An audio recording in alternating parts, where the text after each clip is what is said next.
Welcome to Back to the Frame Rate, part of the Weston Media Podcast Network. Back to the Frame Rate, where we watch and discuss films on VOD and streaming platforms for your entertainment. I'm your host, Nathan Shore, and I'm here with Ellie Escobar and Sam Cole. Woo! Welcome. Hello.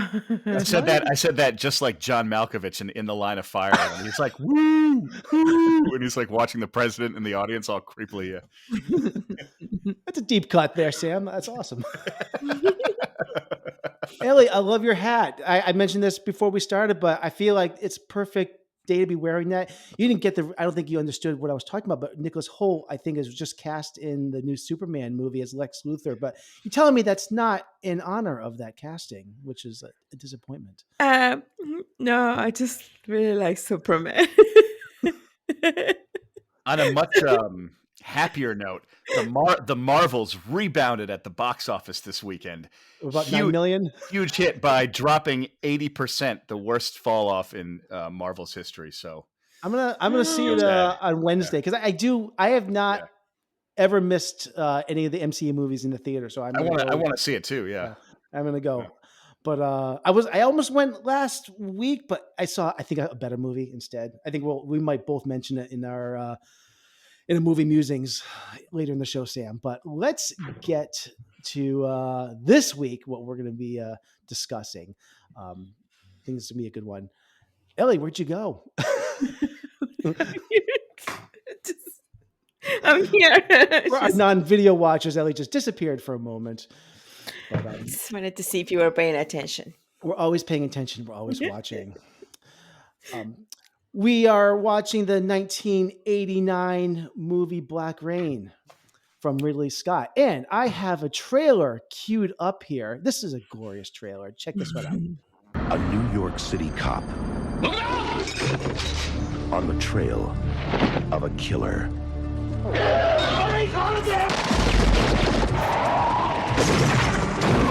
From the back alleys of Manhattan. Well, our victims are certainly Yakuza. To the streets of Japan. Because of your negligence, the man we wanted for a long time has been lost. Now, come on, we'll take some of the heat for this, but we're not taking the rap. Rap? You see, there's a war going on here between Sato and an old-time boss named Sugai. And they don't take prisoners. So where's your boss? What? This isn't New York. We have rules here. I've seen Sato's work, okay? He ain't following your program. You are foreigners. Nothing more than interested observers. No one's gonna help a Gaijin. Gaijin? You're a barbarian, a foreigner. Me and you. More you. Try to work like a Japanese. Now, this is good. This ain't money. You got a counterfeiting war going on, guys. I had to cut it off, but this is such a classic 80s trailer. Beautiful. Yeah. And so anyways, like I said, 1989, Black Rain. I'm going to read a brief plot synopsis from the internet. 2 New York cops get involved in a gang war between members of the Yakuza, the Japanese mafia. They arrest one of the killers and are ordered to escort him back to Japan. In Japan, however, he manages to escape. As they try to track him down, they get deeper and deeper into the Japanese mafia scene, and they have to learn that they can only win by playing the game the Japanese way. That about sums it up. You know what? We're going to get to your movie facts in a moment, Sam, but as I'm watching this, all I'm thinking to myself, damn, I just want to make a movie now titled 80s Cop. Oh, that's a good title. Yeah. Because this movie is just like so stereotypical, like 80s cop movie trope over and over and over and over. That movie needs to start with like a car pulling up in the rain with that song, like The Ghost Inside You, that 80s song, like a man inside me, ba-da-da-da-da-da-da. Coming down with you, the news of the day. And then he like comes out and there's a shootout and it's like 80s Cop, you know? Yeah. It would be a parody though, you know? Oh yeah. So, Sam, enlighten us with some movie facts. So tonight we are discussing Black Rain, 1989 film directed by Ridley Scott. This actually falls under the category of a neo-noir film. And even though technically all the films that we've watched fall under that category, what neo-noir means is it takes sensibilities from noir films, but adds kind of a modern spin to it. Couple interesting notes. Jackie Chan was actually offered the role of the villain Sato, but he turned it down because he felt that audiences wouldn't want to see him as a vicious villain. I can understand that. I kind of disagree because I just think it would have been awesome to see Jackie Chan like do crazy stunts and be terrifying. Anyway, so this was directed by Ridley Scott. The cinematographer was Jan de Bont. I was so happy seeing his name come up on the screen. That was awesome. Yeah, and as we all, oh no, what were you going to say, Nathan? Sorry. I just remember he was the man in the 90s for a while. Oh yeah, we all know, he did like Twister and Twister, and and so it was cool. And interestingly enough, Jan de Bont actually replaced a previous cinematographer, who, and I have his name here. It was Howard Atherton. Howard Atherton, who was really struggling with the difficult conditions of shooting in Japan. Long story short, there was a lot of red tape shooting in Japan. They managed to shoot in Osaka. Ridley Scott vowed never to shoot in Japan again. He was so frustrated. At one scene, they were actually shooting in a steel mill in Japan, and a security guard just put his hand right on the lens of the camera, citing some regulation. I cannot imagine seeing Ridley Scott's anger in that moment. I would not have wanted to been in that room. So interestingly enough, the final chase sequence on the motorcycle was actually shot in Napa Valley, California. I did not know that. But interestingly enough, one thing I wanted to add: music by Hans Zimmer, and of course, Michael Douglas was in the film, and Harrison Ford and Kurt Russell were actually considered for his role, but he had a really positive relationship with the producers. I don't know if this movie would have been a Harrison Ford movie, but Kurt Russell I could see doing the role absolutely. You know what? You're killing me, Sam, because I was going to mention later on if we were going to recast this movie. I didn't know Kurt Russell was considered for this, but I could totally see Kurt Russell in this movie, and I think it would have been so much better. I'm kind of spoiling a little bit what I was going to say about my opinions of Michael Douglas in this movie, because I think he is an interesting choice. I think he may have been better too, and I'll definitely comment on Michael Douglas in my review. But lastly, I will say I can't prove this, but so. They were forced to the steel mill scene. They were forced to finish shooting at a place called California Steel's Industry in Fontana, which is the same steel mill that Terminator 2 shot in. Is it? It's the exact same place. And I don't know this for a fact, but I would be willing to bet $1,000 on this. James Cameron is a big Ridley Scott film fan. And he said often how much he likes Ridley Scott's film and watches all of them, the good and the bad. Terminator 2 started filming in 1990, but Cameron had 6 weeks in 1989 to throw the script of Terminator 2 together. I swear, and I can't prove this unless I talk to James Cameron, which is not going to happen right now. There's no articles about this. I swear that he was writing that script, and I'm wondering if he saw Black Rain, loved the visuals, saw the fiery molten lava, and went, aha, I got an NT2 and a steel mill, and got the inspiration from that, and then called up Ridley, and then Ridley was like, funnily enough, we actually shot at this place in California, blah, blah, blah. So I think James Cameron got the idea by watching Black Rain. There's no articles on that. I don't know if the timing lines up, but it just is so, it's to me, it's like, I swear this happened in my mind's eye, so I could be wrong. That is the basic production info. Difficulty in Japan, but they finished in California.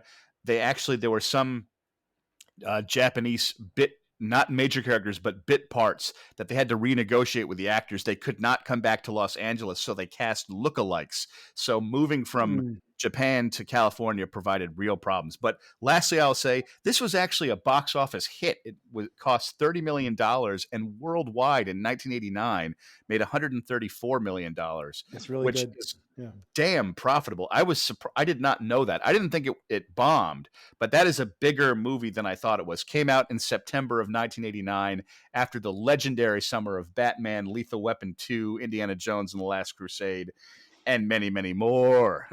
By the way, also edited by Tom Rolfe, who is the editor for The Great Outdoors.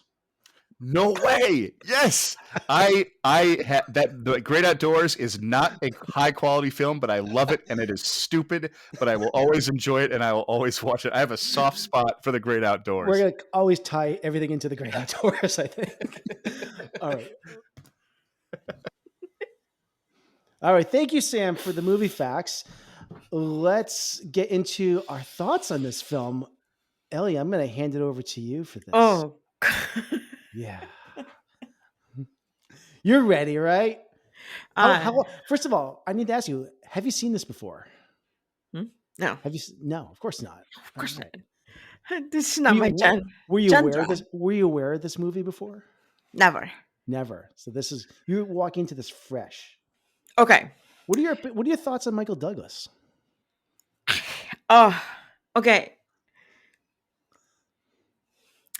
Michael Douglas is not handsome at all. When you look at Andy Garcia and then you look at Michael Douglas, there's nothing that he has going on for him. He's kind of got a pruny face at this point in his And career. he thinks he's all that though. First of all, he yelled a lot in this film, and it's like, dude, do you really have to do the overacting? There's no need for it. Angry's 80 Cop, like from start to finish. I don't know. I guess I never really watched too many angry cop films in the 80s. I was more of a, 16 Candles, The Breakfast Club kind of, person. But anyway, so didn't like the yelling.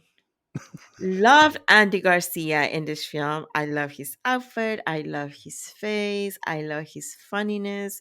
I love that he's like, the rookie. I even like the Asian man that worked with him. I thought he was pretty cool. Especially when he was like doing the martial arts. Yeah, Masahiro. Yeah. And Ken Takakura is the actor that plays Assistant Inspector Matsumoto. He was great. Yeah. Matsumoto. And I really loved that. I love that. I love the motorcycle scenes because, as you know, I grew up, I practically was born in a motorcycle. Yeah. And I've been riding motorcycles with my dad since I was like 1 day old. So and I'm not kidding you either. Yeah, that was our method of transportation. But I love the motorcycle scenes. The bad guy made me feel like I wanted to do really bad stuff to him. This movie in general, of all the films that we've been watching so far, I wanted to really get into this film. I really did. But then all of a sudden, when they go to this dark place where they're having some kind of a deal, the Asian men are having some type of a deal, and it's like a factory or something. Steel mill, yeah. It was so damn annoying. Like the dink, dink. I mean, it's just a bunch of sounds. Like siren. Got nominated for best sound editing. No, it did not.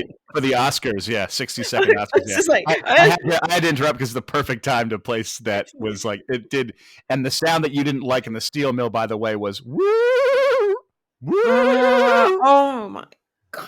And I'm like this, I'm just gonna strangle myself watching this film because it's like the only parts that I really like is when the Asian man was in the scene. I really like his character. I like that he brought this side of, the value of what it is to be a good cop. And there wasn't really much to it. But I mean, except for I don't know. I don't even know. I can't. I am so glad this is over. I'm seriously done with this You're film. ready for holiday movies. There I were know. some good fight films. I mean, fight films, fight scenes. Um, no, there weren't. What am I saying? No, we're not. I'm not even gonna. No. So if you want me to rate this film, I'm gonna say I I do. give it. I give it. I gotta be nice because of Andy Garcia. I'll give it a 2. A 2. It's 2 stars. And that's it. I have nothing else to say about this film because nothing about this film I enjoy it except Andy Garcia's and watching him and his gorgeous face. And he made the film for a little bit. In fact, I was really into the film up until he died. Then I was Yeah. like, forget it. I don't care for it anymore. It is interesting the structure of this, where when he is taken out in this movie, it's exactly halfway through the movie. I was pretty And- pissed about that. Yeah, it's unusual that you would take his character out at this point. Yeah, Yeah, I was pretty pissed. I'm that like, point, yeah. did you really kill the only person that I was actually connecting to in this film? They did. So They did. They went there. Yeah. they It did. follows the Save the Cat screenplay format, where it's like at the halfway mark of the film, the plot changes. It's like the 50% mark is his death, and it's like then the vices tighten in. Truly, You know? Michael Douglas partners with Andy Garcia in the first half. In the second half, he's partnering with Moss, and Moss Yeah. is not as nearly as attractive man as Andy Garcia. It's not. But what Mas brings to the picture is his groundedness. He Yes. grounded the picture for me in a way that his moral conviction of being a good cop, and Mhm. I kind of felt bad for him, and but at the same time I felt like he's gonna put Michael Douglas in his place. Somebody has to, and I feel like he did. But also, Does he? yes, he does, because he gave him the plates at the end, We're gonna right? get to it, but He could have stolen the plates or something. But by the way, I knew at the beginning of the movie that those men were not the real cops. I just knew it. I knew it when Was they a were little like too easy, exchanging yeah. the prisoner. Yeah. And there was one guy that I'm like, oh, these are not real cops. Come on, don't be dumb. I can tell they're not the real cops. So yeah. Last Okay. film. Last film. Thank you. Well, until next November, Ellie. Yeah, no.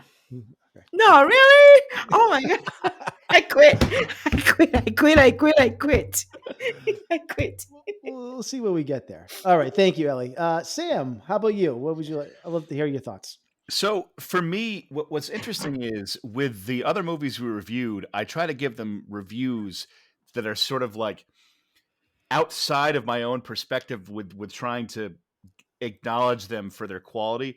And I put it, what's interesting about Black Rain is, of all the films we watched this month, this is the only one that I would watch if it appeared on television in a hotel room.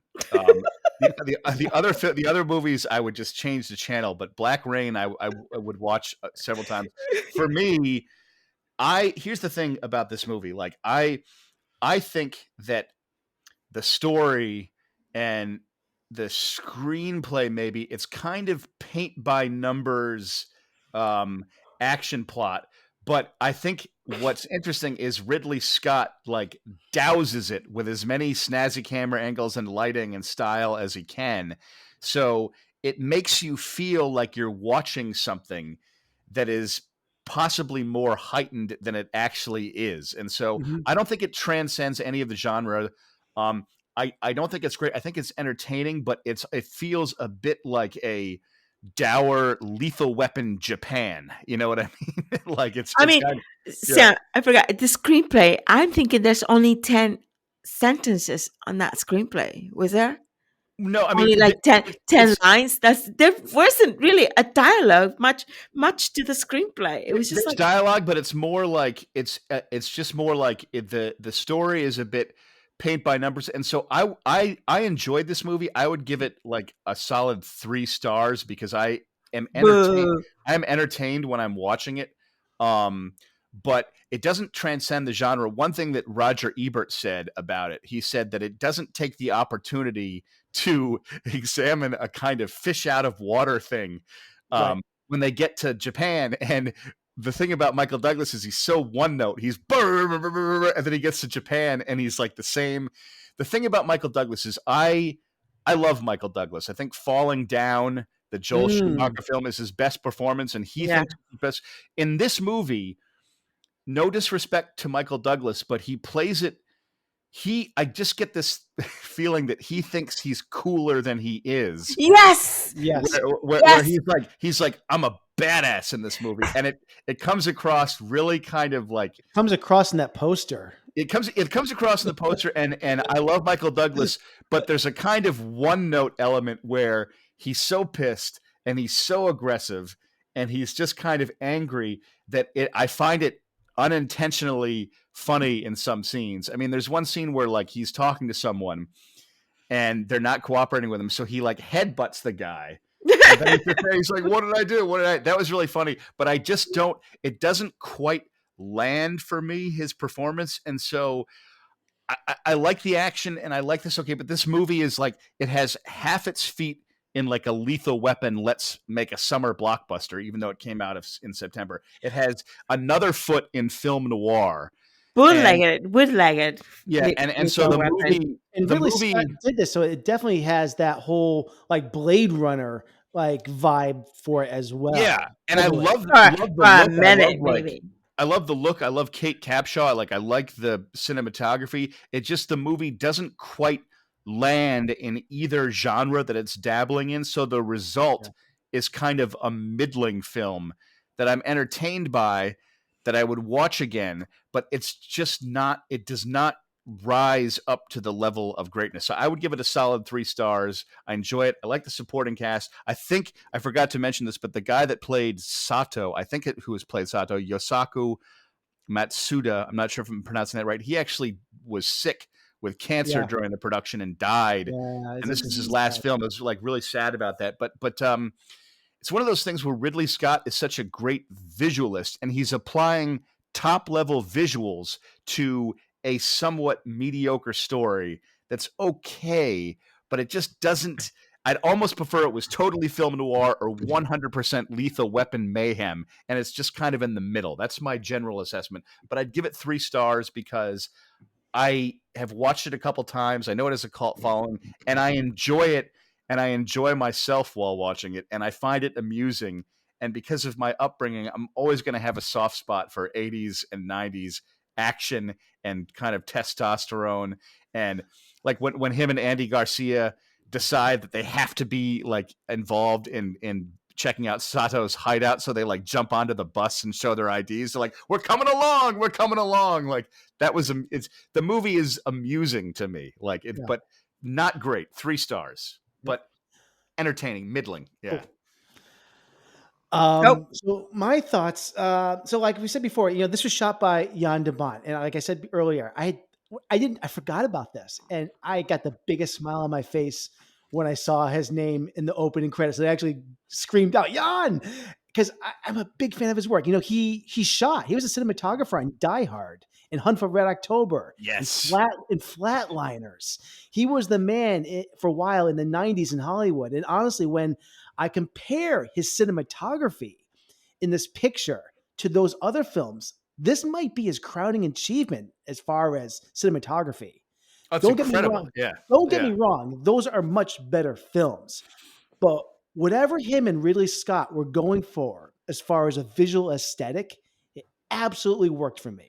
The look of this film, the texture of everything, the smoke and the steam that fills the spaces, it's gorgeous. They filmed in some amazing locations around Japan, in Tokyo and Osaka. Even the scenes in New York I thought were awesome.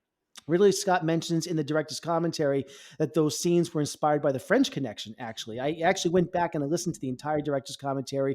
So wonderful commentary track if anyone ever has a chance to listen to it.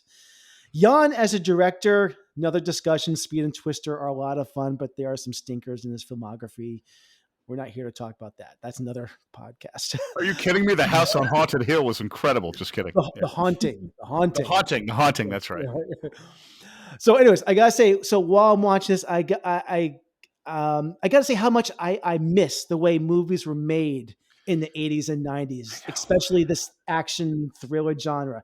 Cop films, they're so unapologetically violent and dark in their tone. I know, I love it. Yeah, I know. Everything is so dirty and grungy. And I feel like if this movie were made today, it would be shot in 12K and have the sanitary feel to it.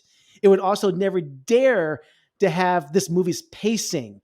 And it probably wouldn't have the guts to kill off one of the main protagonists halfway through the film, because test audiences would have revolted because the actor would have been played by Zac Efron and he can't die in a movie.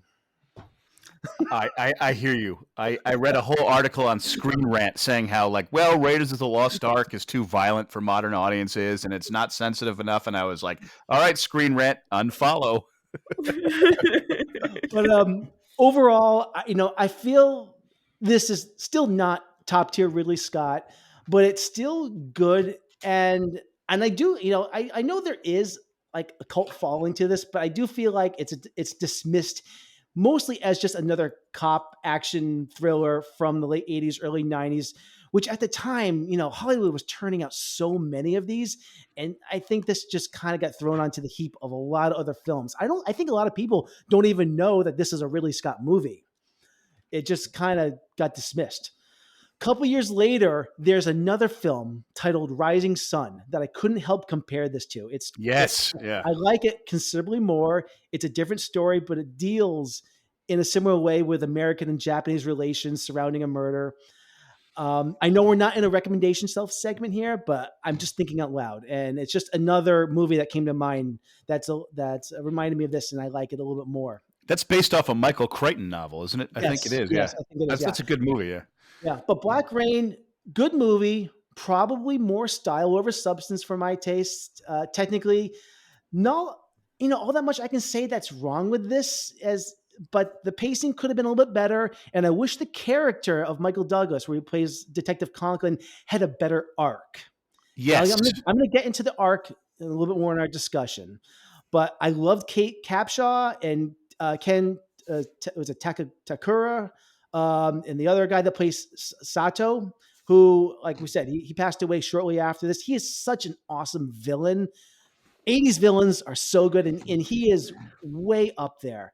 I think the score by Hans Zimmer is cheesy, synthy, but it's solid, not his best. But I enjoyed this movie enough, and I'm glad I had a chance to revisit it after probably over 30 years. It's been a long time, but still I'm giving this 3 stars because I am going to get into my real gripes about this movie. And it has to do with Michael Douglas and his character of Detective Conklin, because I think his character is a very, very flawed the way he is written. And that I have a big problem with it. I will say really quickly that I hear you about 80s and 90s action movies. I just miss seeing those movies where there's like real cars, real like explosions, there's dirt, there's grime. Like we were talking about the CGI and the sanitized thing. I feel like these days they'd be like, well, we didn't want to put the actors in harm, so we created a CGI motorcycle and some CGI actors, and we got Bob Blurg to like do a mock-up of the bridge, but this movie had like stunt actors racing motorcycles and crashing, and I miss that. I miss the grit. And that's why I go back and I watch the Lethal Weapon movies, because there's like gasoline and fire all over the place, and I love them. Sam, when you were starting, it sounded like you were doing your George Lucas impersonation at first. Well, the thing is too, it's not cost effective. It's not cost effective anymore. When I was creating Jar Jar, everybody hated it, and they hated him so much that when Episode 2 came out, I wanted to name it Jar Jar's Big Adventure, and nobody laughed. Nobody laughed.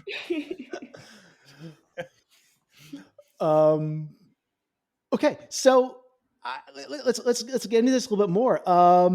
I think I brought this up before. I want to talk about Michael Douglas in his casting and his role, because I think this is my biggest gripe with this, and I'm just going to throw this out there. Let me catch up to my notes here. Finally, well-oiled machine here. So his character of Nick Conklin, you've said this, you love Michael Douglas. I think he is one of our greatest actors of the last 40 years. I really do think that. He's so much fun to watch. Really? I do. I really Oh, do. I think he. okay. I think he is. I can't think of a film I've watched where he's really turned in a bad performance. I don't think this is a bad performance. I think the problem is with how his character is written, and I also think he's somewhat miscast in this. Yeah. And it's not Yeah. his fault. He's No. doing exactly what I would kind of expect and want from him. He's a delight. I'm going to circle back to this in a moment about casting. But my biggest issue with Detective Conklin is with his character arc. Nick is a bull in a china shop throughout this movie.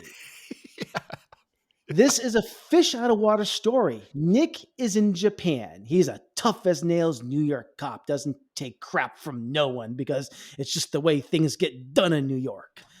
And he's paired up, eventually with Moss, played by Ten Takakura, who I think is amazing in this. And by the way, was a huge star in Japan at the time, but he plays by the rules. And these two men don't see eye to eye, on police procedure in the slightest. And they don't really even like each other. In fact, Moss, when he discovers, this terrible thing that Nick did back in New York, doesn't want anything to do with him after he finds this out. But Moss grows as a character and begins to understand who Nick is and why he is the way he is. And he starts off as a stuck-up guy. Even Charlie can get him up on a stage to loosen him up by singing Ray Charles in this awesome scene.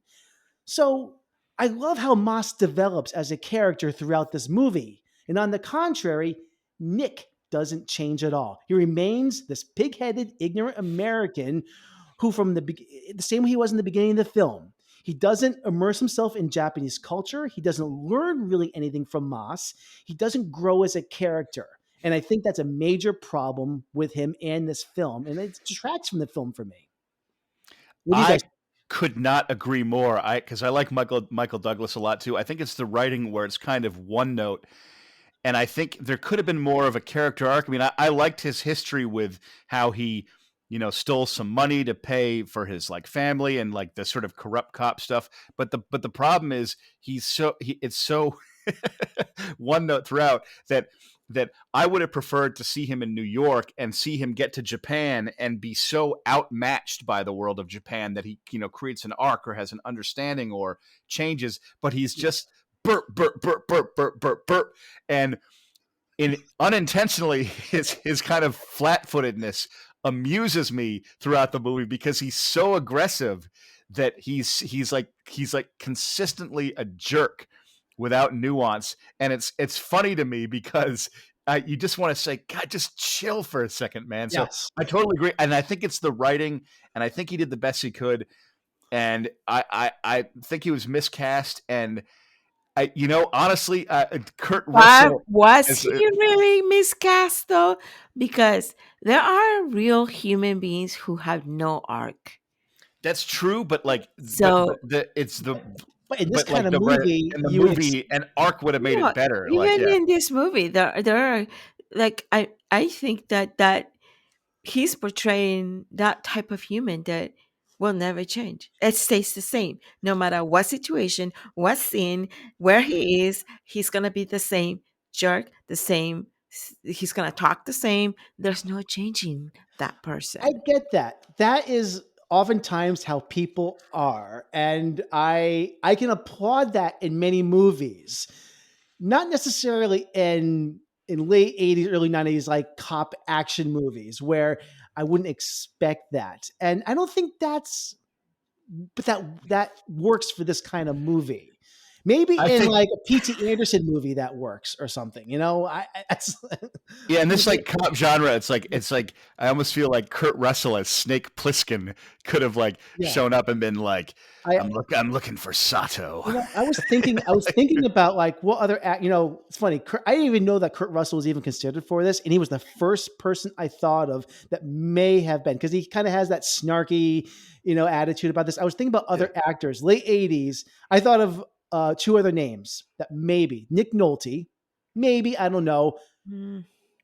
Now another name is not a popular person right now, but I could have seen James Woods doing this back in the late He 80s. could have done that. Yeah, I see. Yeah. Absolutely. Yeah, James I Woods see on, Jason. on the I don't see motorcycle. Kurt Russell. 1989, James Woods, sunglasses, badge on that motorcycle. He would have been badass in this movie. He would have been, and I think Kurt Russell could have done the arc where like you see heart under his toughness and his relationship with the Japanese cop would have like shown through. I think Michael Douglas could have done that as well, but again, it comes back to what you're saying, Nathan, is it's not in the writing of the character. So he doesn't have the arc. So it's like, well, that's what it is. So Last it's on the name, Rick Moranis. Rick Moranis. I'm only kidding. I'm only kidding about that. If he was like riding on the motorcycle, he'd be like,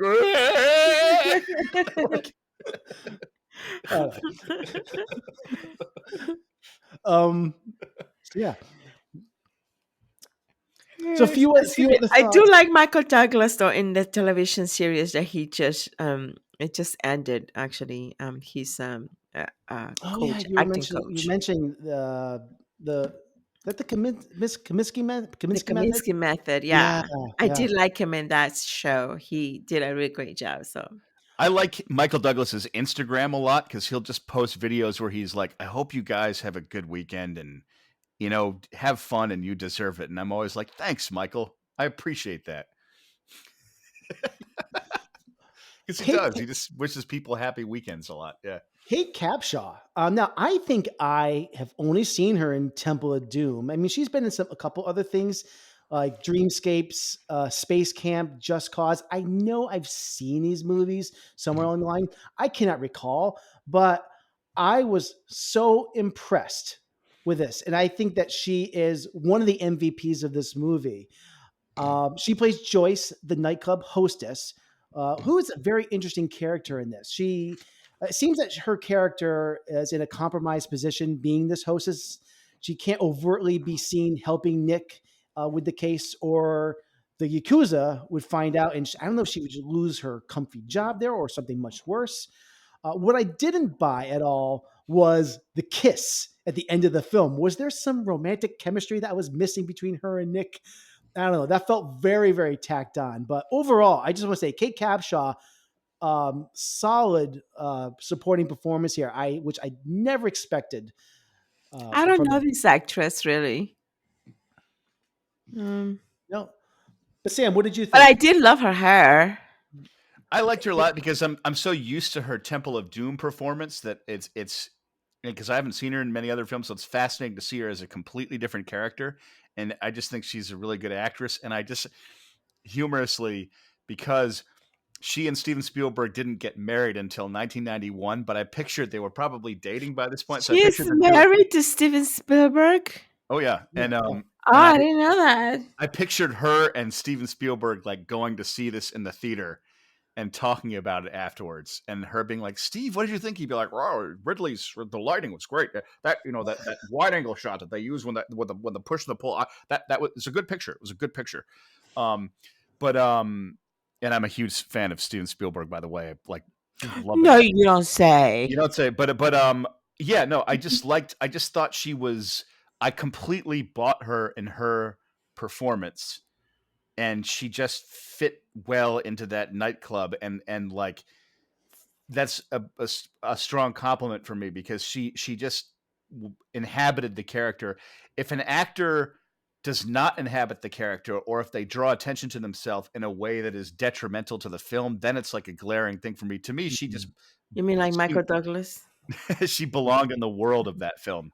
I thought she was fantastic. And I also thought it helped that incredible black backless dress that she's wearing in the first two scenes of the nightclub. It's got that meshy, something about it is reflecting the light. Probably has the sequence sewn into it and it rides up around her neck. I don't know. It was, you know what? We're going to get to our best wardrobe outfits for the Film Noir awards. And I had to consider that because that was one of my favorite outfits that anybody wore in this series.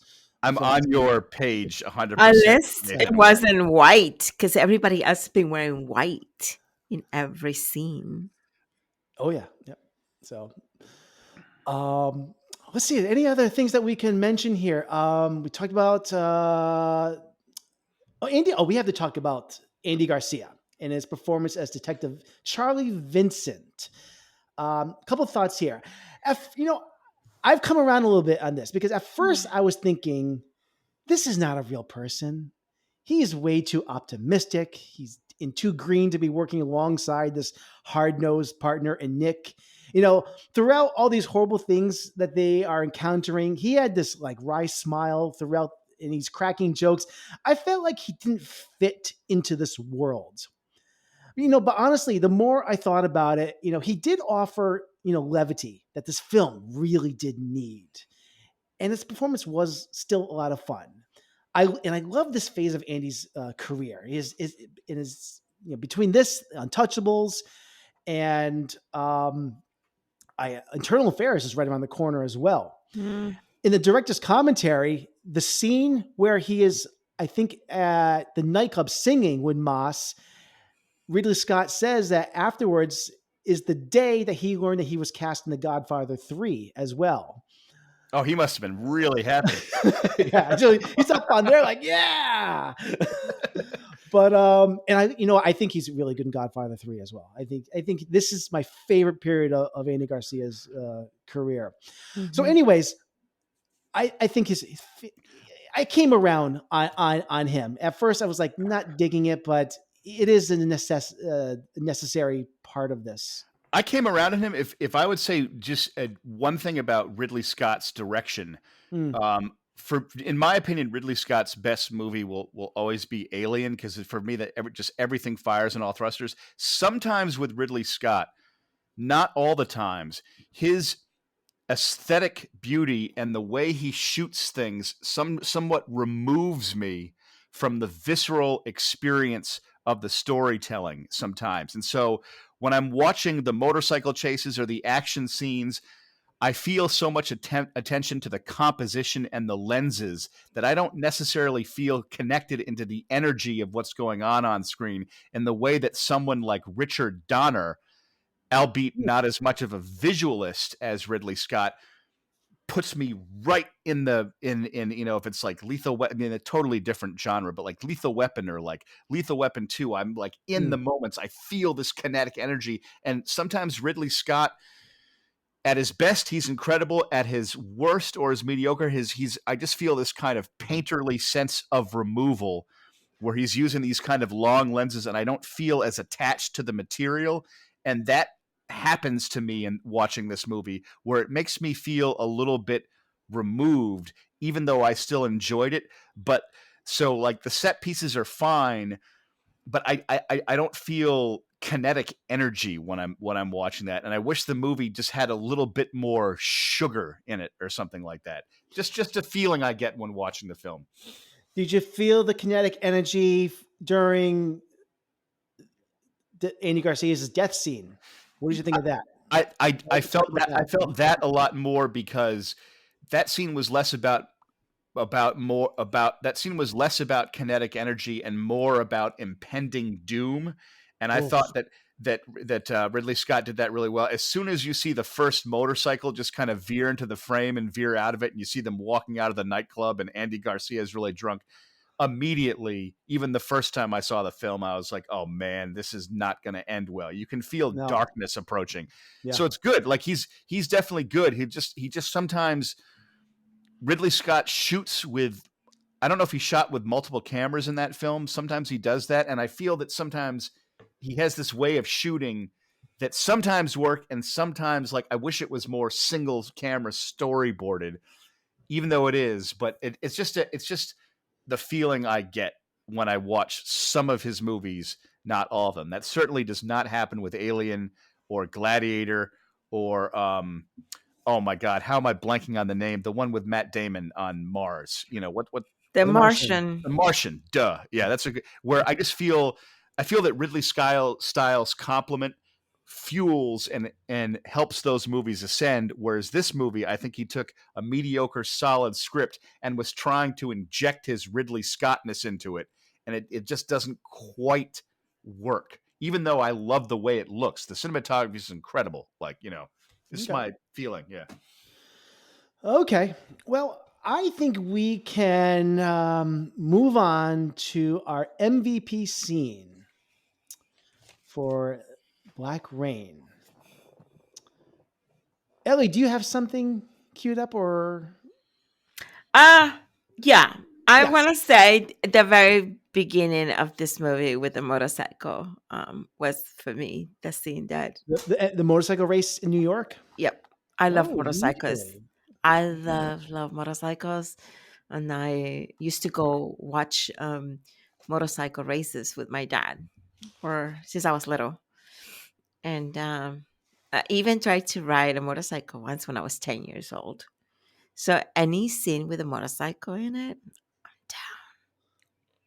I'm down. Very cool. That had a young Luis Guzman in it. Did you everyone I notice that? noticed And he Luis just Guzman. Luis Guzman is everywhere. Like I want to say that Luis has made a fortune out of just being that actor that appears in that always in one scene or two scenes, and Yeah. But he's a working actor. What can I There's no say? way that was his voice. They had to be I ADR was or gonna say something. his voice was so different. I was like, that's not the Luis Guzman voice No, I know.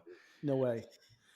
He's Great. probably new to it. That's why he was more like There's a not as few competent. character actors that in the beginning here that ended up having bigger careers. Stephen Root is in the beginning of this. We got John Spencer, who was huge in The West Wing. I mean, there's a couple of guys in the beginning here that. Oh yeah, yeah. Yeah, He was. yeah, I saw him, and I half expected Martin Sheen to walk into the room in that scene. You yeah. know, like, Very cool. Sam, what is your MVP scene or MVP moment or anything? MVP of the movie. I'm getting. Can you hear me? It's chopping up a little bit for me. I hear you. Yes. You guys Yep. wait a minute. No, wait. Now you're moving. Nathan, say something. Yeah.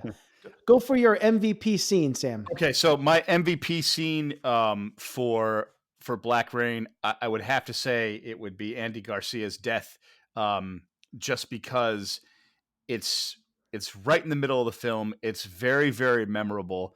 It plant and pays off the previous motorcycle scenes of the gang well, and I just find it tastefully done. And for me, that scene really fires on all thrusters, especially how Michael Douglas is just far behind enough, and the kind of concrete, confusing parking level garage, dark atmosphere they're in. I like how he's cannot get to his friend and he can't save him. And it also pays off. Andy Garcia was having such a good time and he had too much to drink that he's just full of like cocky self-assuredness. And he's like, I'm going to get my passport back no matter what. And he does not see what's going on. But Michael Douglas, in a moment of intuition, is hyper aware of what's going on. And it's like tragically, I just feel like that scene fires on all thrusters.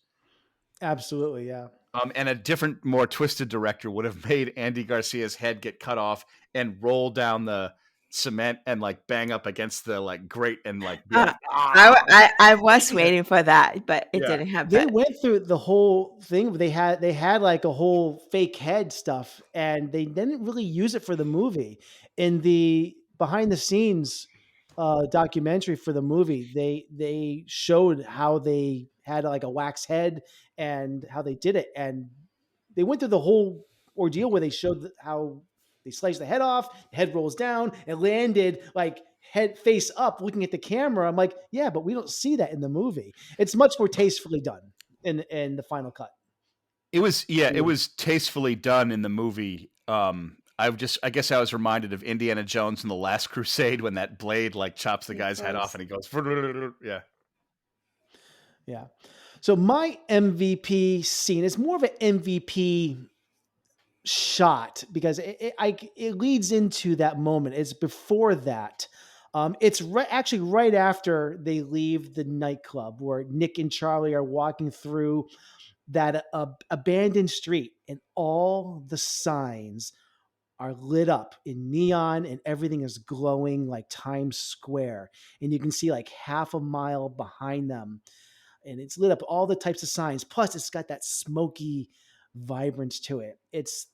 I think, the most striking visual of both of them walking, and it's also heartbreaking because it's just before something so tragic happens. It's not the most important thing in the movie, but it's just, I think, the most beautiful shot in the movie. And it's just, it could be the poster, actually. And when I think of this movie, I think about that shot for this movie of them walking and all of those neon lights going down like half a mile behind them. It's absolutely gorgeous. So I'm just going to pick that because it's incredible.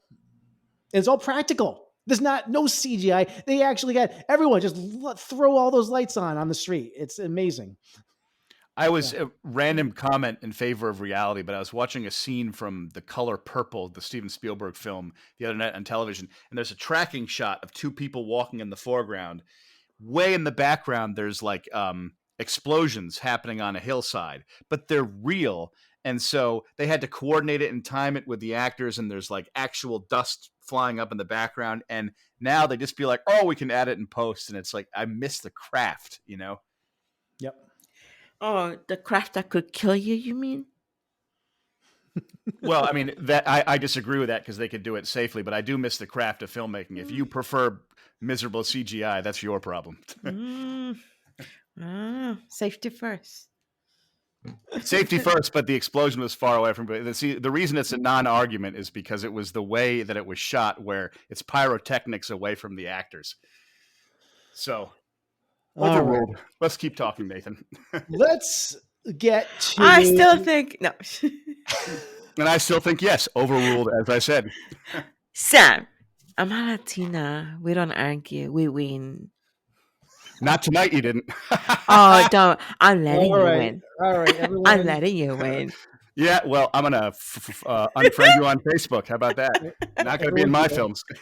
Everyone heal. Everyone heal. Right. Nathan's like, everyone heal. Everyone heal.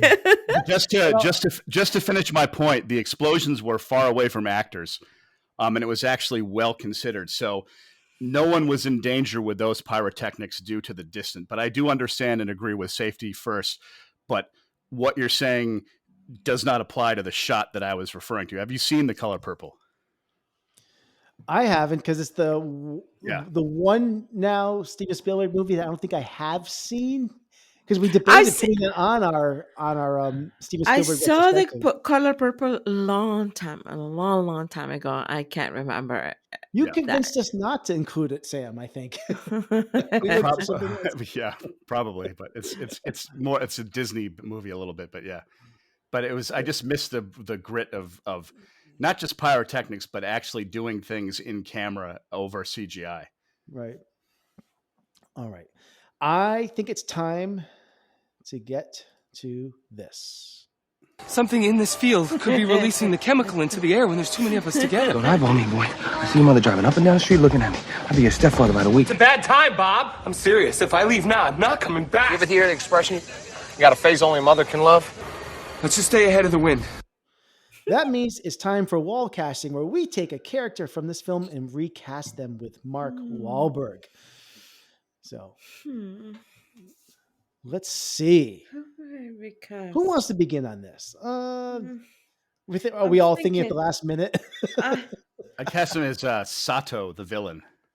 Oh, I don't want to do the whole what is the reappropriation, or what do you call it? Where you we can't recast, a Japanese actor with Mark Wahlberg. I feel like that's the wrong thing to do now.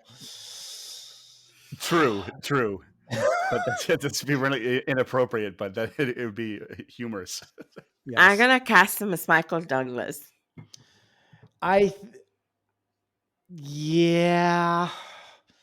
Because I think Michael Douglas is kind of miscast. I don't know if Mark Wahlberg is the right guy for this movie. That's why I'm casting him, because I know that he couldn't bring himself to scream in a way that Douglas did.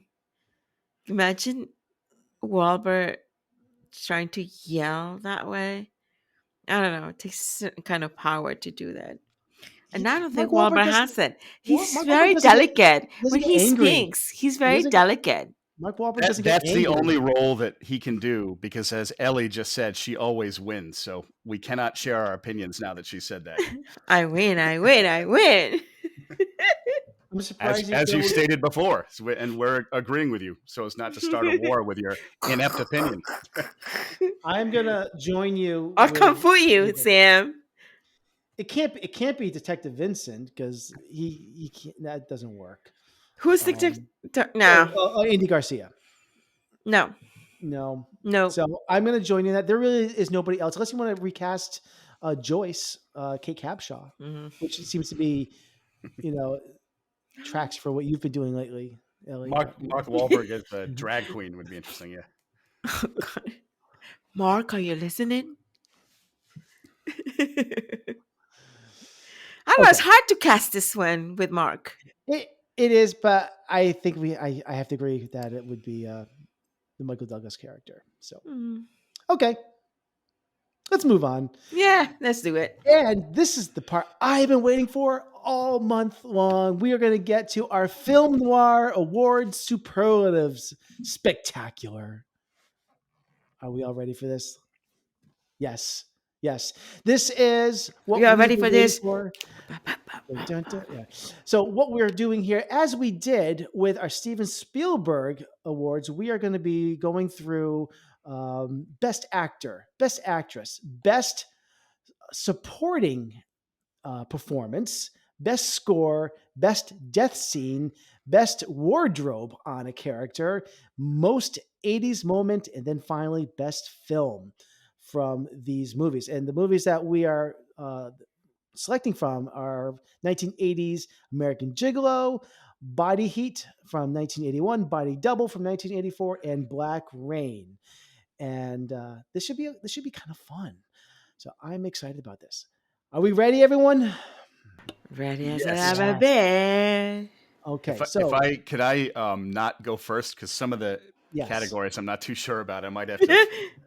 Sam, I'm happy to begin on any of these if you want me to. Go for it, because I'm gonna switch it up a little bit. All right, I'm gonna begin. So we're gonna begin with Best Actor in a Leading Role for our Film Noir Neo-Noir Spectacular.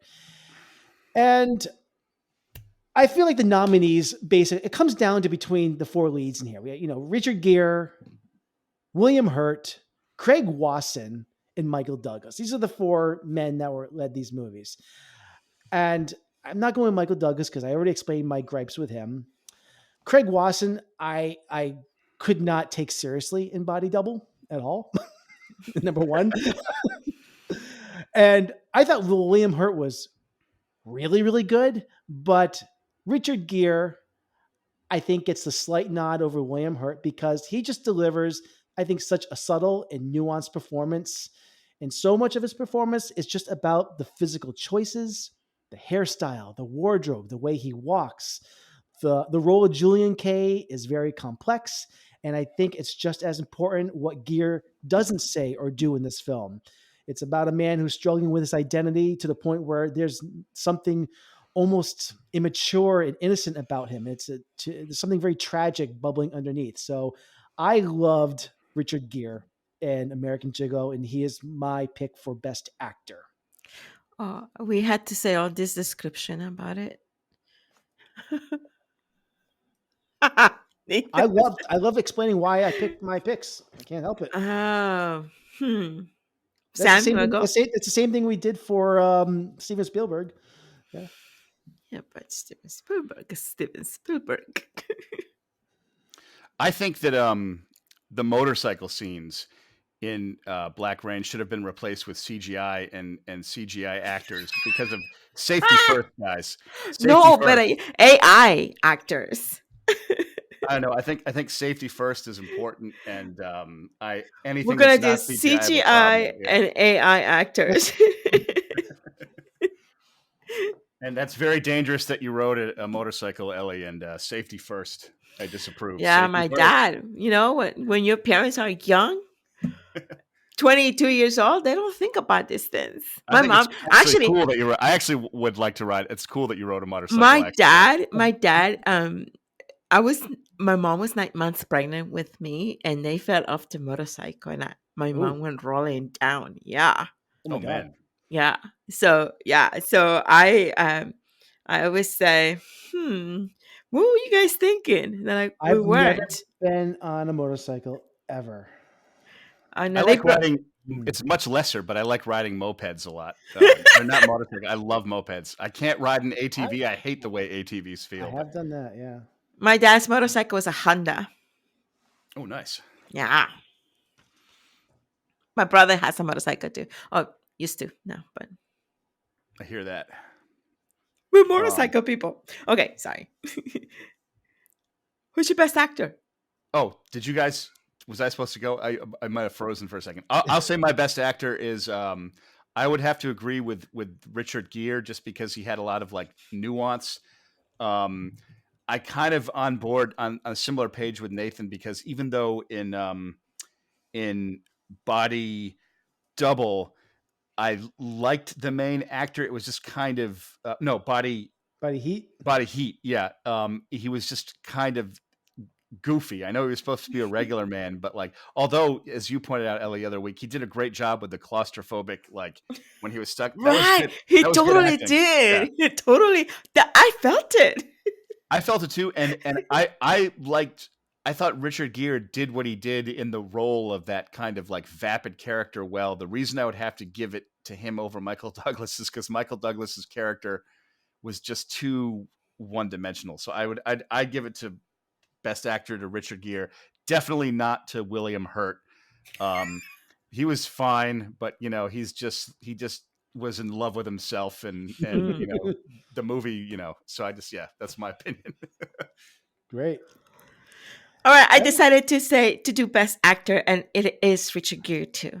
Of all the movies, he's the one that I picked as best actor. Worst actor is gonna be Douglas. Worst actor, Michael Douglas. I like Yeah. that. Okay. I'm sorry, but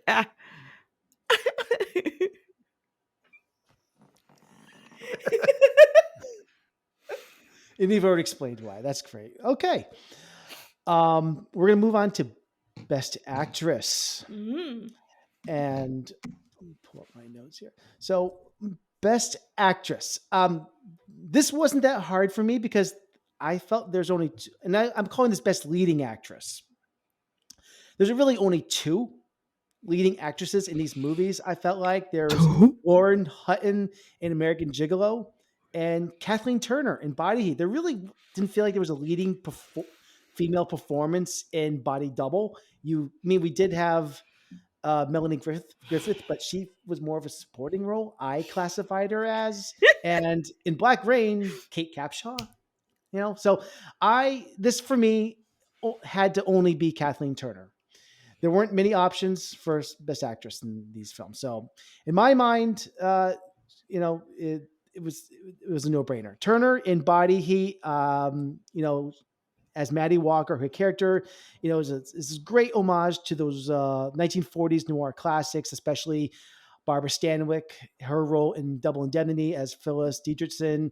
You know, Turner is mysterious, cunning, and she's, I think, just written so well. So easy choice for Kathleen Turner for me. I'd have to say Kathleen Turner as well, because again, the other films, it doesn't really like,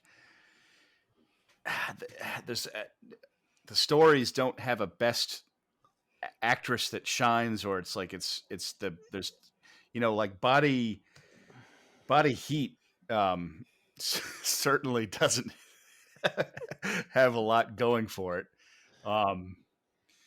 But I don't choose her I choose her because there's not much to pick from. You know what I mean? And that's like it's sad because like there should be better. There should be representation in those films. It just happens to be the movies that we picked, unfortunately. What you picked? I thought B picked them, but whatever. Oh, was it B? Oh, okay. Yeah. Yeah, I had no say in the no. I definitely have no say. As you and Don't worry, we will have our say, Sam. We will one day. Revenge is coming. It's coming. So for me, it's Kathleen Turner, and so because you know, I guess the lack of better actresses, but not just because of that, but because there were moments that Kathleen made me angry. She made me want to punch her. Okay. So if she can do that to me, then that's great. She did a great performance because um she was deceiving and took advantage of people. And yeah, I just wanted to punch her and say, like, you know what? You don't do that. So because of that, she gets the Best Actress award from me. She made you feel something. And she did. And the other actresses that were in the other movie, it was just meh. Just meh. No, Whereas Kathleen did, like, especially when Kathleen is waiting for that first kiss, so dramatic. I was just like, oh, that's it, girl. That's how you play it. Like, die for it. Because of the other movies, they're all early '80s movies, and they have lower budgets, so like they're cheap looking. You know what I mean? Like they're just like at least Black Rain had like production value and like some sound in it, but like those other movies, it's like, you know. At least Black Rain has some type of cinematography in it. Yeah, that's true. All right, we're gonna do Best Supporting Performance. This was the hardest decision for me because there are a lot of supporting performances to choose from here, and I'm just gonna give shout out to a few that I almost picked that I didn't. I really was close to Bill Duke in American Gigolo, especially, and also Ted Danson, Body Heat, and a few others from Black Rain, Andy Garcia and Kate Capshaw. But I went with somebody else from Black Rain as my outstanding supporting performance, and that is Ken Takakura. This I want to. So what was I going to say? So, anyways, sorry. So Ken Takakura was the police officer, right? He was a police officer. Moss. He plays Inspector Mas Matsumoto. Moss, like I said before, he's this by the book cop who has to learn to work with Douglas's reckless, unorthodox style of police work. I just love how his character is portrayed as this man of honor, integrity, but he has compassion to him. And I just like that he has an arc, and he complements this movie. He's the best part of this movie for me. And I really appreciated him in this film. So I am going to give my nod to Ken Takakura for Black Rain. For me, it's a toss-up between Ken Takakura for Black Rain and Ted Danson. For Best Actor, Best Supporting Actress, I would definitely give to Kate Capshaw in Black Rain, like hands down, because she was like a strong character. You know what? I'm going to give it to Ken as well, because I did not like Ted Danson overdid it with like all those dancing around the frame all the time. If he just stood still, he could have won, but he didn't. So Ken wins. You blew it, Ted. Yeah. And actually he didn't, because I know that was part of his character, and I feel bad because I really did like. That was his choice, though. Yeah. Ted Danson has gone on the record saying that all that dancing was his choice to bring that to the character. And it was a good. I mean, he made the character distinct, and now I feel bad for. So I don't know. I rescind my no comment. Best Supporting Actor, Stan Cole. I failed. Let's go to Ellie. I failed. Yeah. Well, I'm going with Ken. I think he did an amazing job in this film. I'm going with Ken too. I like Ken, and now I'm sorry. Yeah, Ken, because see, for me, he brought it as much as I was painfully getting through that film with Douglas. Ken brought it back to me. I love his character. I love what he stood for. He stood for, the good cop that stands by the book. And really wants to help the bad cop become good, And so I feel Ken did an amazing job. And of all these films that I watched for supporting actors, none of them can come close to what Ken did. So for Ken me, was also like a 3-dimensional, like yeah, he he had was. heart and soul, and like Yes, you he could did. see that he was like visibly hurt when Michael Douglas And I don't, admitted but that he stole money. He was like, he's yeah, like you could feel it. And he was not let only down. that, Yeah, Sam, I always say that the eyes are the eyes of in any movie. I always look at the eyes of the character or the actor, and it's in those silences that I find the most attractive in any scene with any actor. And to me, any actor that can make me feel something when he or she is in silence yeah. and just through his or her eyes, I'm captivated. That's impressive, and Yeah. I especially admire that because I used to have a heart and soul, but I don't have one anymore, and so I love seeing characters that are still alive on the inside and to have honor You're inside such them. a goof. But yeah, that's why Ken gets supporting actor. Yeah. Oh, and Kate Kupcha, supporting actress. Okay. Best score. Oh God. I'm just gonna say, 1984 was my year for music, and I already was into synth pop and synth rock, and the score for the soundtrack for Body Double by Pino Donaggio appealed to all my sensibilities.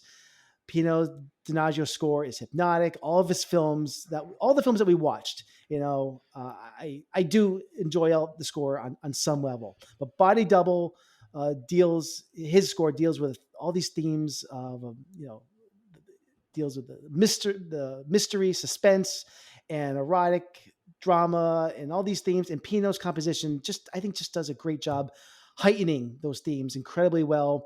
Overall, I just feel it's the most cohesive work of all the 4 scores that we heard with these films. And of course, the highlight is the music that is in the scene where Jake Scully is spying on the neighbor. What was it? Telescope, whatever it's called. Oh my That God, is I had that written down. Yeah, I love that. I played that song over and over again in my car after watching that movie. Like, yeah, Pino Donaggio for Body Double. I would give it to Pino Donaggio for Bottle Double just because of that one song that you were just talking about, because it's so distinct.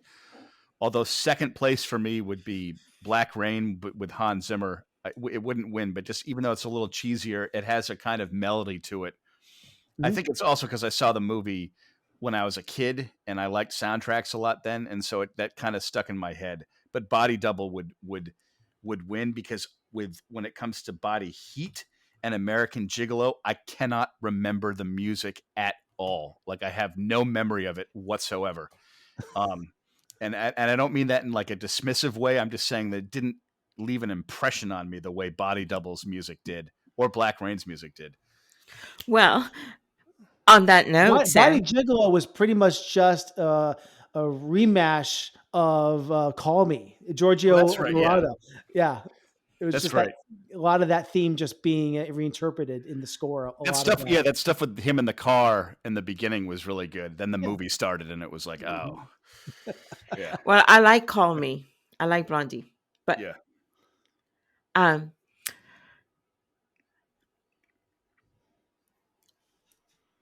yes. They were all horrible. Sorry, that's all. The scores were horrible? Sorry. Yes. Each and every one in every movie. Horrible. I do not like any of them. It just didn't sit well with me. All bad. Okay, got it. Maybe the chimes. Oh, the wind chimes. Yeah, that was a diegetic with non-diegetic. What's the word for? That was Body Heat. Yeah, that was Body Heat. Yeah, that was sound design in the movie. But I do like the.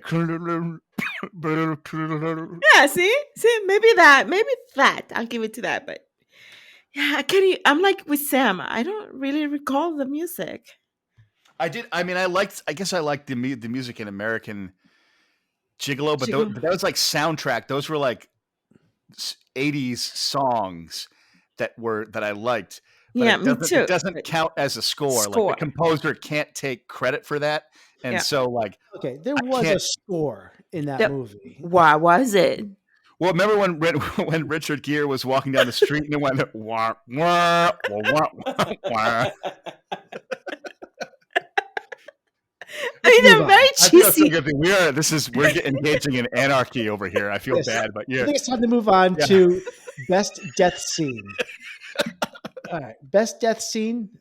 I'm going with the death scene of Gloria from Body Double. Gloria's death scene in Body Double. I love the entire sequence.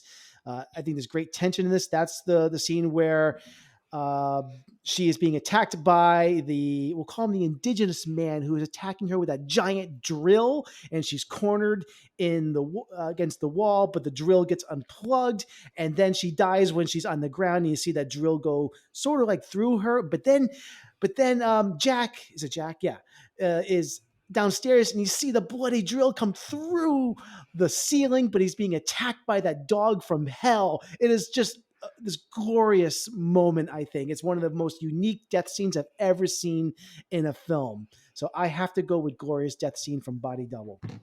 Yeah. Okay. I hear that. I was talking about it earlier. I would still have to go, for me personally, with the Andy Garcia's death in Black Rain, because of the setup and the suspense and the powerlessness, how Michael Douglas was cut off from him behind the guarded rails, even though the actor was trying to rescue her in Body Double, and he just was like, he could have gotten upstairs faster if he had, like, I don't know. Yeah. So I think for me, the best death scene, I like Andy Garcia's, because just felt more like tragic. Yes. Absolutely. Whereas I liked the deaths. I mean, the other scene was really good. That's the one I'd go with. I feel like the scene with the woman in her apartment, Body Double, I feel like I've seen it so many times in like horror films, like Texas Chainsaw Massacre, for example. It's like the grueling scene of the woman being killed. But has it ever been done like that? I've seen it. Think about Saw. I mean, I've seen like all Saws, and it's like, what more gruesome? What more gruesome? But it wasn't gruesome, though. It didn't show anything. But it was. I did like it when the drill went through the ceiling, because like the coordination of that, like one person had to be on one floor with a microphone, and someone else on the first floor had to say, "Okay, are you ready to do the drill?" Now, whenever I'm drilling, that's really hard. You know? Whenever I'm drilling something, I'm like, okay. But Andy Garcia's death scene for me, because it made me feel sad that he got killed in that way, and I just was really sad because I didn't want him to die, and he died. So yeah, I felt more emotion to it, but I do agree, Nathan. Like the I like the execution of the death in Body Double. Not no pun intended, but like the way it was done was good. But Andy Garcia's scene of death is more believable than that one in that part. I don't know. Ellie, I have to say I'm very disappointed in you. After how much you went off on Leon's death in American Gigolo, I thought it was a no-brainer that you were going to pick Richard Gere holding his boots off the ledge. I thought that was going to be an obvious pick for you. But see, that's it. We didn't get to see Leon land on the car. Like, didn't it just cut away? Like, I wanted to see him like cut in, and like I wanted to see like blood drip, like Chevrolet. All I remember was the boots that he kept holding on his hands. I mean, okay, I give that scene the funniest death scene. Funniest death scene? Wait, I did not expect that though. That was. Wait, you did expect it though, you said. You said you knew he was going off the edge. I did expect for him to go over to the balcony and fall over. That I knew it was coming. What I didn't know, it was that Richard Gere was going to be holding on to the boots. That caught me by surprise, and I just started cracking up because I was like, "Oh my god!"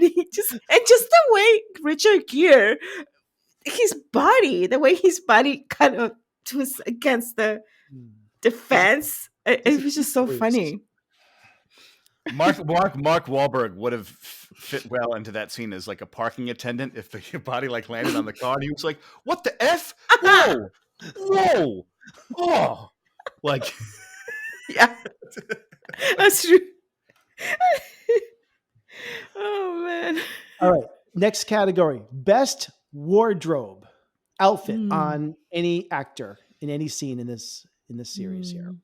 I'll go first. Go first, sir. I already kind of praised Kate Capshaw in that black backless dress. That was a runner-up. I almost went there. And I almost went with Kathleen Turner in that white dress she's wearing when she meets William Hurt. But I am still going to go back to Richard Gere because this is a little bit of a cheat here because this ties into the entire movie. Richard Gere but I'm going with the scene. Richard Gere is preparing his wardrobe for the week, and he's matching up the shirts and the pants and the ties, and he's dancing, and he's choosing the white weaponry for the job. And he's got all these Armani suits laying out on the bed, and all these it's this whole neutral color palette. And it's all a combination of linens and silks and Italian cotton. It's such a wonderful character building moment because he's about his wardrobe. And the outfit he puts on it's nothing flashy. It's a gray suit, gray tie. He's got a few horizontal stripes on it, but he just looks incredible in it. Yeah. And it's my favorite suit that he wears in the movie. So I'm going with the gray Armani suit that he wears in the beginning, right before Lauren Hutton's character comes to his apartment in American Gigolo. For me, I honestly, and I was literally had this thought last night while I was watching the movie, I would 100% have to go with Kate Capshaw in Black Rain because of her dress. And I was just like, I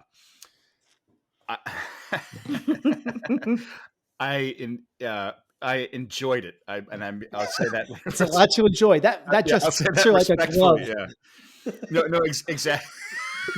Exactly. And I mean that in like a respectful manner, but it made an impression where and I props to Richard Gere too. The white dress to me in Body Heat was not I mean, it's not about being like a turn on or a turn off, but I just didn't like it. Just that, I don't know. I'd have to go with something about Black Rain and Kate the white Capshaw. Dress for Body Heat. It's not that it's anything special, but it's just such a movie moment because it's an absolute homage to Barbara Stanwyck in Double Indemnity. That's why I kind of elevate it. Yeah. And that's and it's, I mean, and that makes sense. Like, and I totally understand elevating it, and I definitely get that. I think for me, it's just Kate Capshaw made a real impression, and on every level, in that movie. And there's something about the sensibility and her character. I found her much more attractive and more interesting and like sexier than most other characters in the films we watch, and I don't know why. She had class. She had class. Yeah. She was cool. Very elegant. Even though the job she had in the movie wasn't so elegant, she made it elegant. If I like walked up to her and said something dumb, I would be like shut down as I deserve to be so. You know, she's too cool for me, and I like people that are cooler than I am. Me? Because I'm not that cool. Yeah. No, you're very cool, Ellie. You are. Oh, thank you. Ellie, what's your pick? Oh, my goodness. Mr. Universe, of course. Who is Mr. Universe, boys? Arnold Schwarzenegger? Arnold Schwarzenegger. Ellie, by the way, I want to say that, Ellie, you are very cool. If the top coolness level was 2000, Ellie, I would give you a 1998.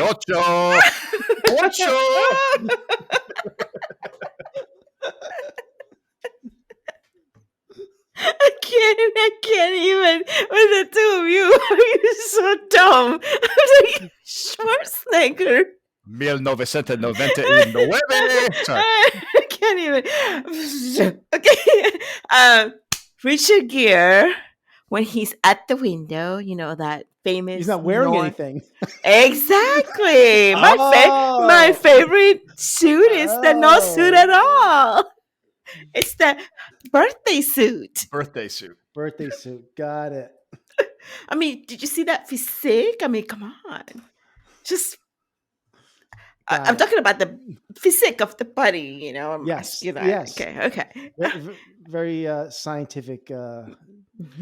My clinical physique is very, very different because I could fit all of Richard Gere in my gut. You know? Shut up. You cracked me up. I swear to God. We got just a couple more categories to get through here. This should be a fun one. Most 80s moment. All right.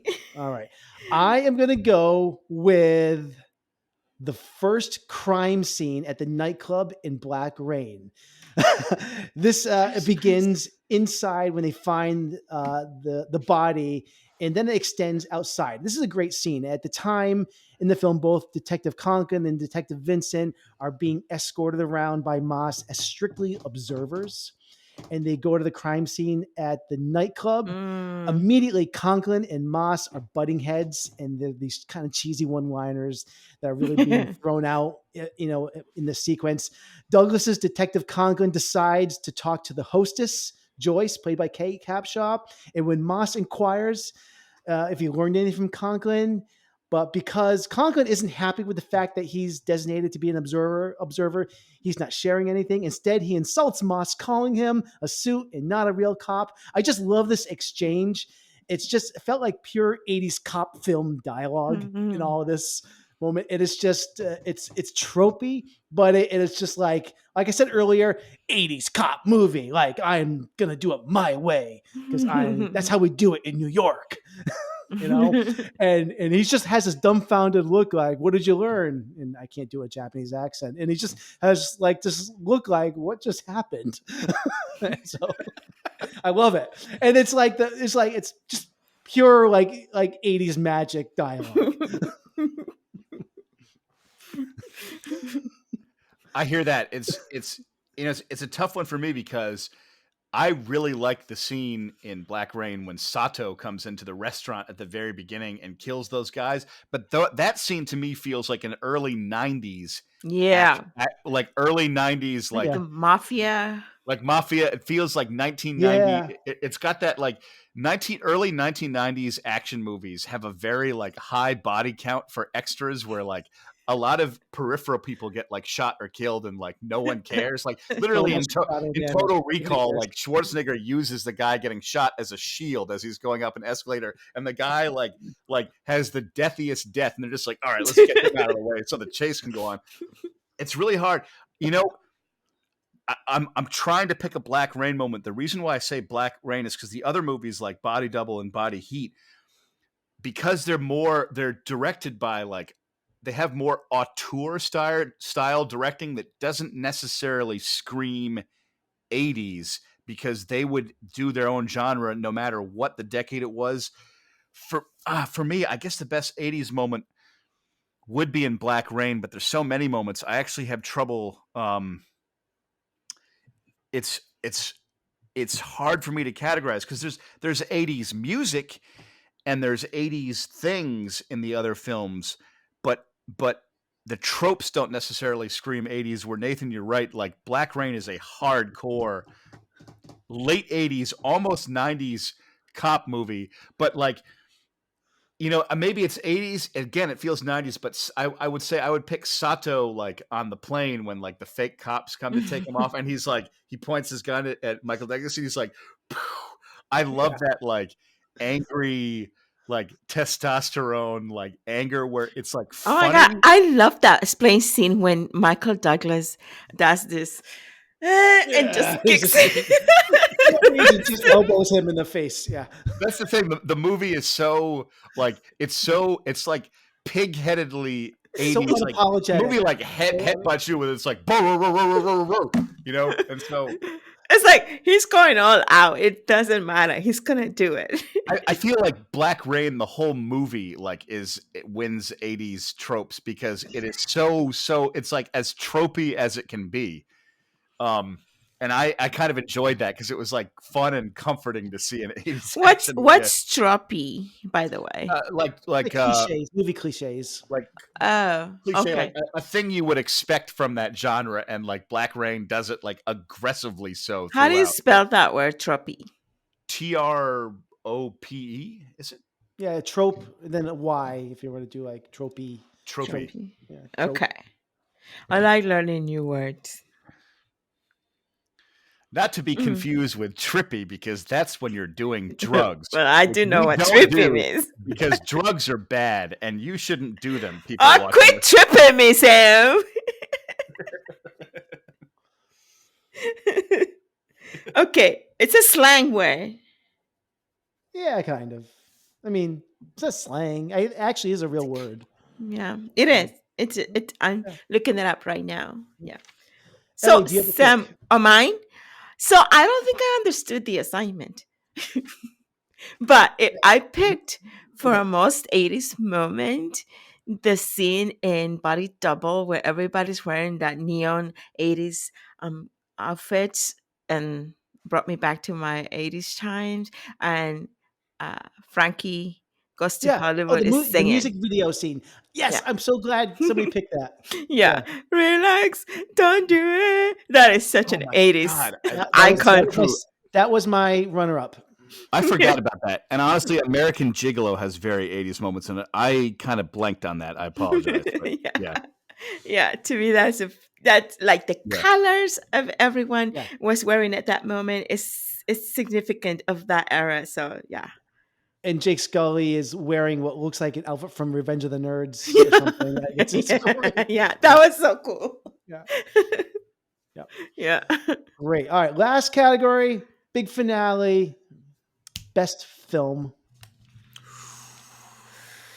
I'll go first. I'll just say it. First, I just want to say, personally, I had a great time this month watching these 4 films. Of course you did. Not just watching these, but really delving deep into them, comparing them, discussing these on the podcast. It's the most fun I've had all year talking about these 4 films. Even the films that weren't my favorite, and I learned something about them and these 4 legendary directors behind them. I'm kind of bummed that this is ending, but I hope that we can maybe agree to return to film noir genre perspective. Maybe next November. We'll talk about it. But my pick for best film, though, is Body Heat. I think it's the strongest entry of the 4 films we watched. I'm a fan. I'm a fan of larger than life characters in pulpy storylines. In Body Heat was the film that I found myself having the most fun with. I think it's the film that is the most focused, has the most focused vision of what it wants to do, what it wants to be. It checks the most boxes for me as well, as far as performances, especially the entire cast, the supporting cast in it, I think is great. It's just got an incredible ensemble. The production design, what they were able to do to convey a hot, sweaty Southern Florida town during a cold winter. I love this film. And as I said a few episodes ago, this is probably now maybe my top 20 or so from the 80s. So yes, this easily gets my vote as best film for our Noir-Vember retrospective. It's difficult for me because it's hard. It's a sort of struggle between choosing which film I'm most entertained by and which movie I acknowledge as the best movie in that Sam, genre. don't worry. Ellie's gonna be like, what film did she hate the least? You know. I guess you have a really good point there, Nathan, and I guess it would have to go to Body Heat because of the focus, because it's so defeated. It is the genre, and like it does succeed in that genre, and like even though I personally enjoy watching Black Rain more, I'm aware of Black Rain's like narrative shortcomings. I guess I would have to pick Body Heat as. By the way, I want to distinguish this. When I say best film, I don't want you. It's just like best film versus favorite film. This just can be whatever you want to put in this spot here. But I think when you say best film, it's like what's the best movie of that group, and like technically, I think it is the best movie of that group, even though I would not watch it in a hotel room over Black Rain. If there were two channels and Black Rain was on one of them, I would watch Black Rain, and because it's more entertaining. But just because I'm entertained by it, I'm just one person, and what it's really about is what is the ultimate winner from like, you know, the collective hive mind of like genetic memory and talent. And I guess in that genre heat, I guess Body Heat has to win out over a commoner like me who's entertained by his commoner things. So yay, Body Heat. Okay. So, for me, best film. First of all, I'm glad that I got to watch these films because it teaches me that there are films out there that I could care less for. Anyway, so thinking about the best film for these 4 films that I watched, I have to say, none of them. No, there is one that I'm gonna pick, and it's not because of anything else. Because, by the way, all the scripts in these films are like cheesy Cheetos. Anyway, the romance is cheesy Cheetos. Yeah. So, and then Body Heat. Aside the fact that I'm very impressed with how they created the heat, in those scenes. I thought it was a slow moving film. And I only started actually enjoying the Noir-Vember film when Body Double came to the scene. And that's because it got my interest because I wanted to know what was going to happen to this dude.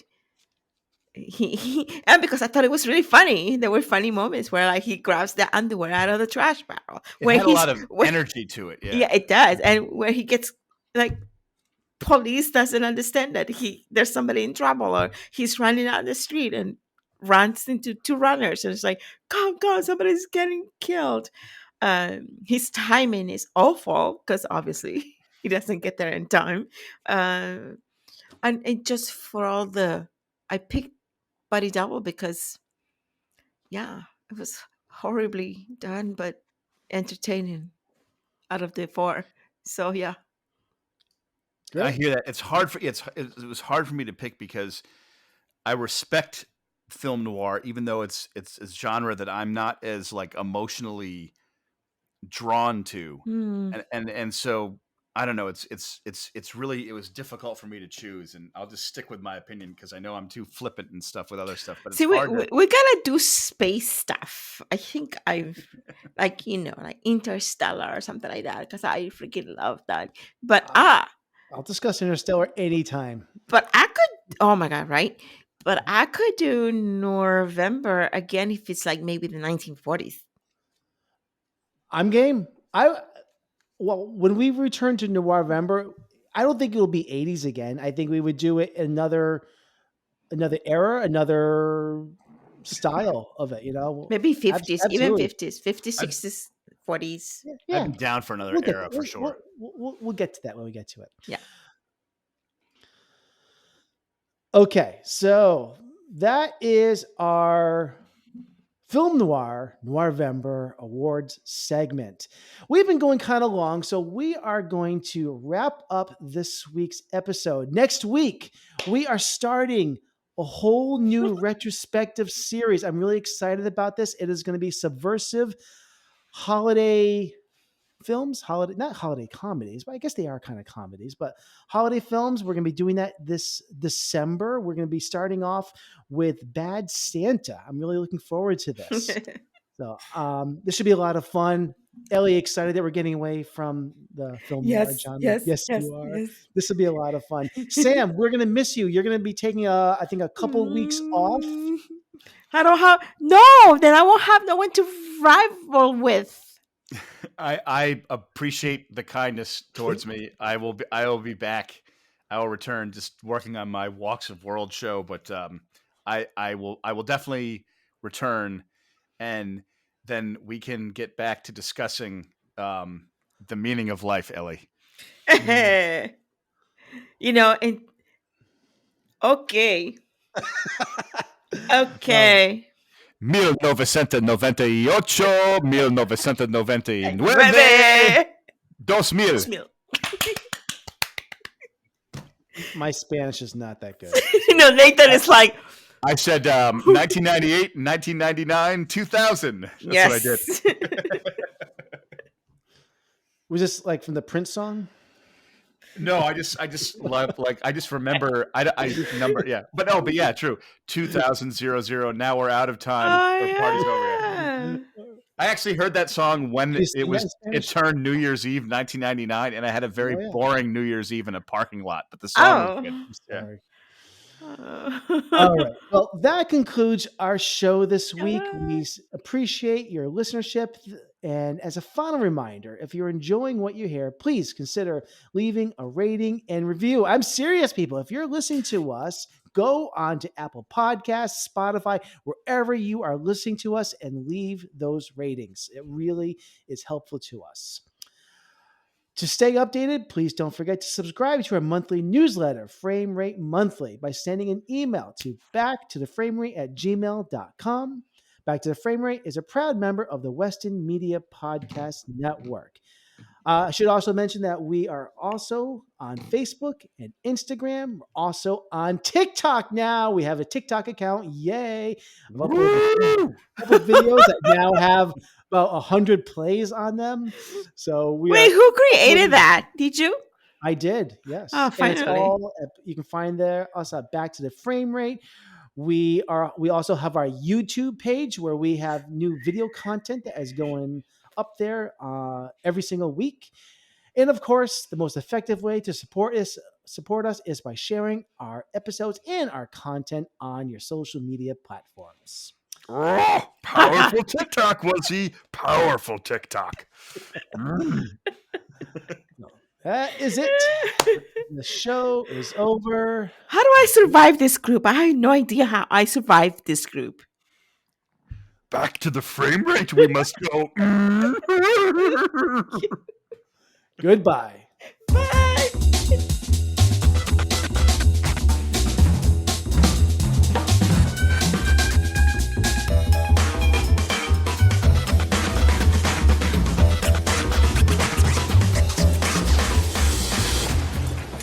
I want you to know it's over. Well, bye.